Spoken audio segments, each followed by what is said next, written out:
What's up, YouTube? It's your boy King, and we're back today with another video. Now, I've been hearing some negatives, positives about my videos on my YouTube, and a lot of people have said, try doing some different options and switching around some different things on YouTube Studio, change up your content to get more followers. So that's what we're doing today. We are going to start off today by talking about my favorite subject, and that's U.S. history. Now, what I mean by U.S. history is my favorite subject in history was the Titanic ship that sank. But before I get into that, I just wanted to say thank you guys so much for all the follows and the subscriptions on YouTube, the comments, everybody who's watching my videos. I want to thank everyone for doing so and supporting my channel. I know my channel is not very big, but I'm hoping to put more content out there that you guys will enjoy to watch, and you guys will, hit that subscribe button if you're not already subscribed to my YouTube channel, and just enjoy every minute of every video that I put out. Like I said, once again, for those that have already subscribed to me, thank you guys so much. My channel, I want my channel to be on the road to 1,000 subscribers. So this is the start of my road to the 1,000 subscribers on YouTube. So if you guys would, please help your boy out. Subscribe to the channel, comment, like, share, whatever you guys want to do. So thank you. And to the future subscribers, thank you as well. All right, so let's get into it. All right, so we all know the history of the Titanic ship that sank. I've always, and I learned this in history class in high school, and I've kind of always followed the logic of what if it wasn't actually the Titanic that sank? Now hear me out. The reason why I have followed this logic since high school is because of this reason right here. Because from what I have read and, going back and like researching stuff regarding the Titanic, J.P. Morgan owned two ships, the Titanic and the Olympic. Now,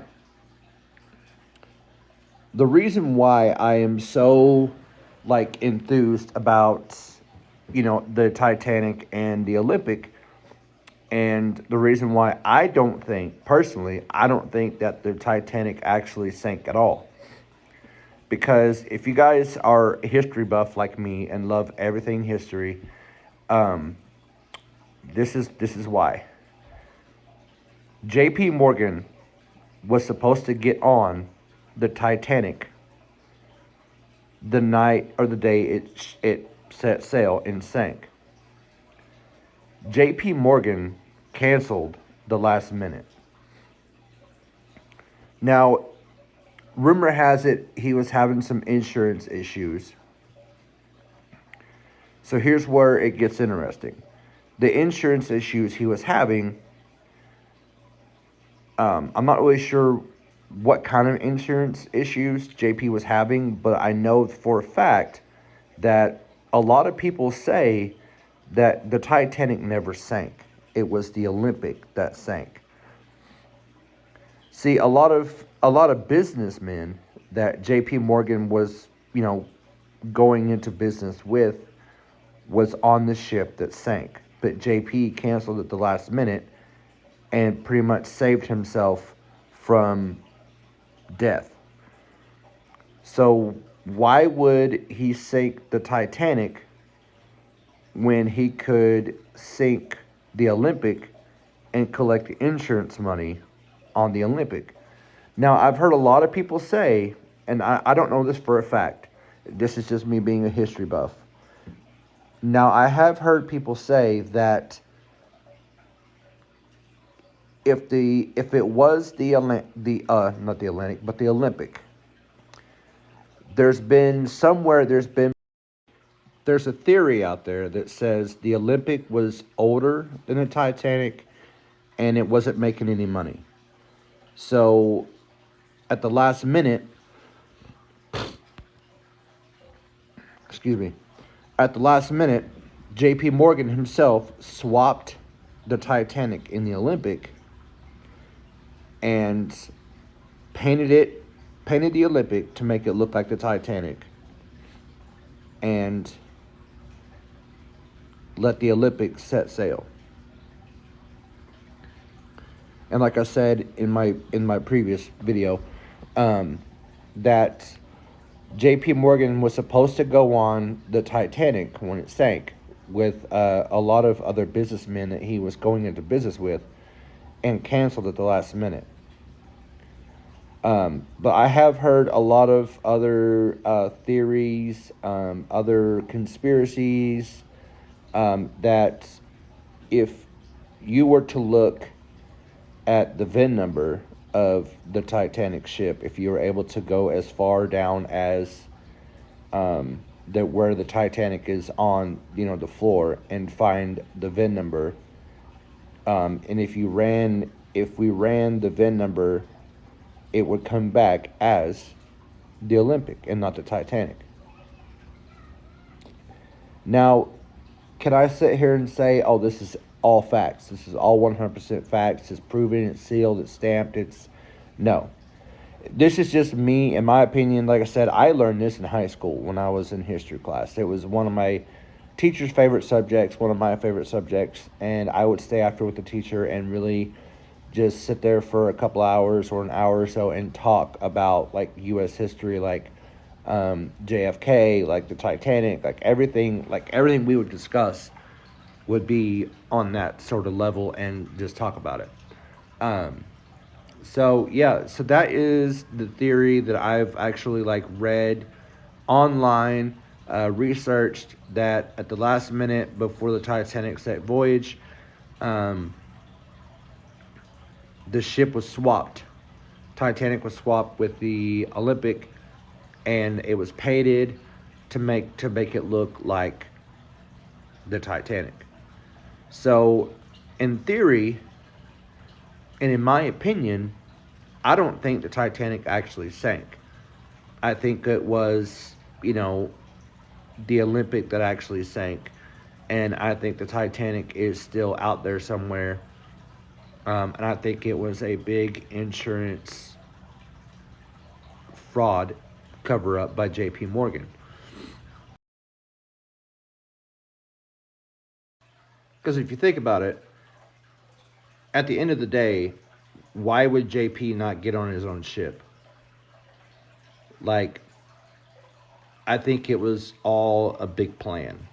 I mean, I may be wrong, but since JP canceled at the last minute and didn't get on the ship, but some very important businessmen that got on the ship, everybody lost their lives and they did not survive the crash, essentially.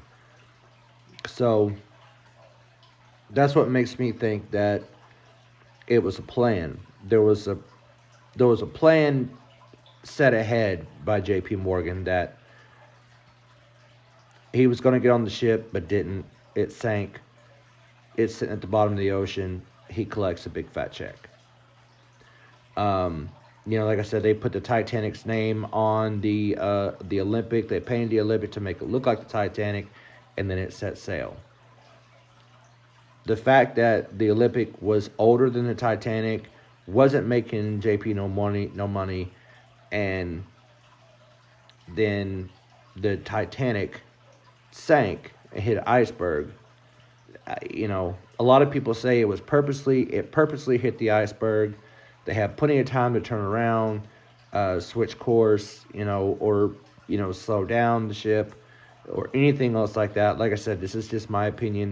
None of this is facts. It's just theories, conspiracies, all that stuff. But I find it interesting. Like I said, U.S. history is one of my biggest, likes and loves and stuff. So, but yeah, comment below on your thoughts about the Titanic and the Olympic. Was it the Titanic? Was it the Olympic? Or was it another ship? Comment your thoughts down below, and let's talk about it. Now, moving on to another subject, one of my other favorites. We'll get into that in a minute. A few moments later. All right, now that we can get into it. All right, my next favorite subject, and this is going to be not really a mind blowing subject, but just something for everybody to think about. And once again, you guys are more than welcome to hit that comment section and talk it out below with me. I'll comment back to you guys, I promise. But let's go ahead and talk about Antarctica. Okay? I don't know if you guys remember seeing on the news, I think it was last week, I think there was a plane that left somewhere in Alaska and went down in an ice lake or an ice sea, and killed everybody on board.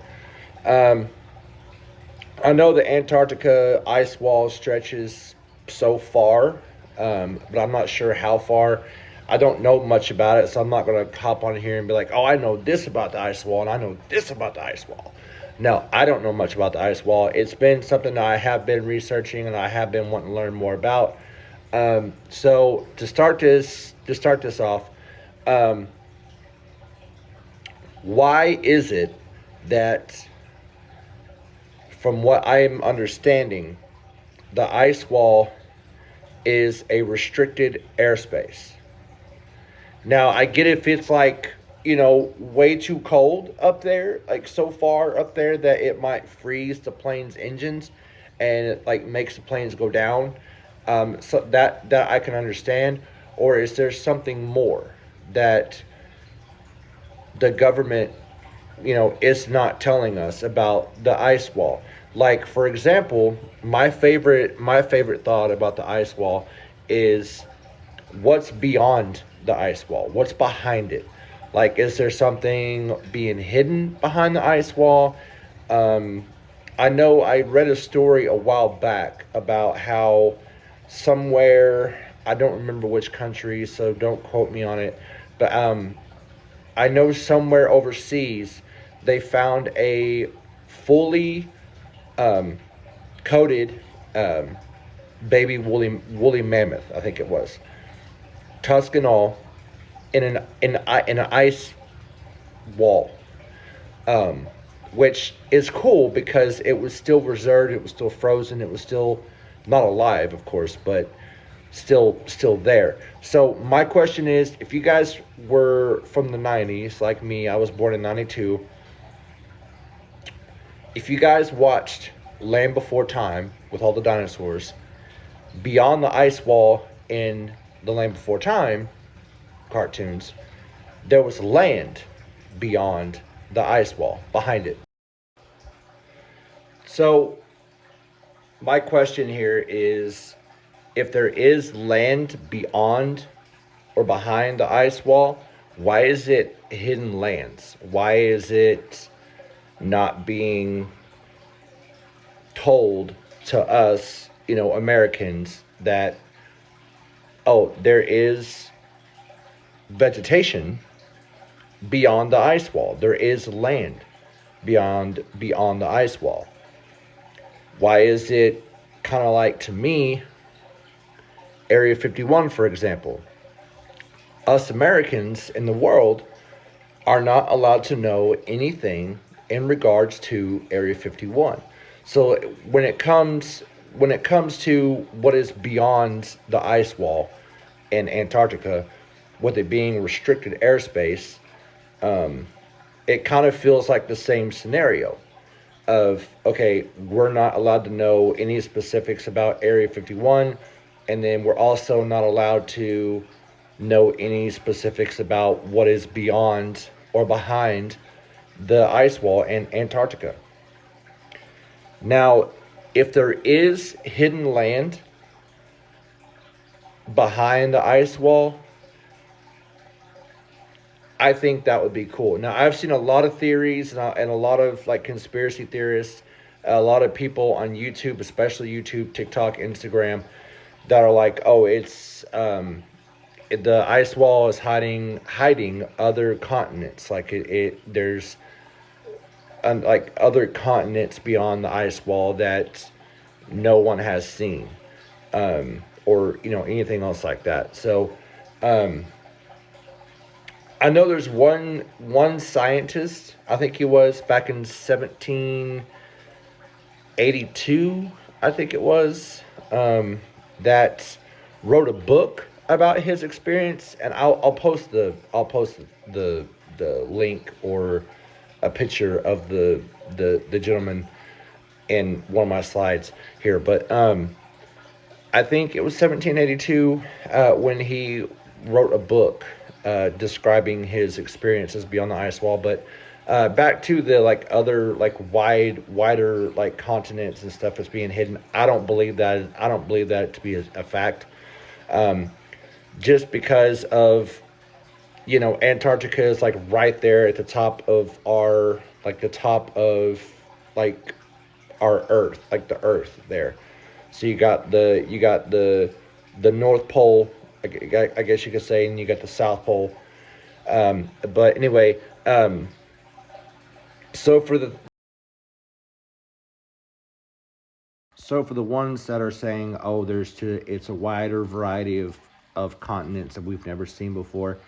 I don't believe that's the case at all. I don't think that is a possibility, or even a.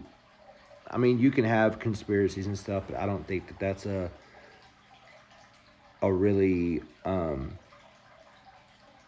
realistic conspiracy. Now, do I think that there could be an opening in the Antarctica ice wall that could lead to the other side? Maybe. It. I don't know. Like I said, I mentioned before, the guy who wrote the book. I'm gonna look up his name real quick here soon, and I'll post it in here as well. He wrote a book about his experiences beyond the ice wall. So I mean, I would have to read more into that to see. Okay, is it possible that there's a passageway from the inside of the ice wall to the outside beyond the ice wall in Antarctica? So I would have to really look more into that to be able to say, okay, that could be a realistic theory, or is it just something that this gentleman wrote to make, get his name out there to just say, oh yeah, I've been there, seen it, blah blah blah. But yeah, anyway, I'm going to wrap this up real quick. I'm going to post a couple pictures that I have that I will find here quick, and so I can wrap this video up. I hope you guys enjoyed today's video. I wanted to switch up my content a little bit so you guys could enjoy it more. Please, guys, help me grow my channel if you would. Please hit that subscribe button, like, comment, share, and let's discuss the comments in the comment section below. Let's discuss all these things that I've talked about in this video. My road to 1,000 subscribers starts now, and I hope you guys really will help me out by hitting that subscribe button, like, share. Thank you guys.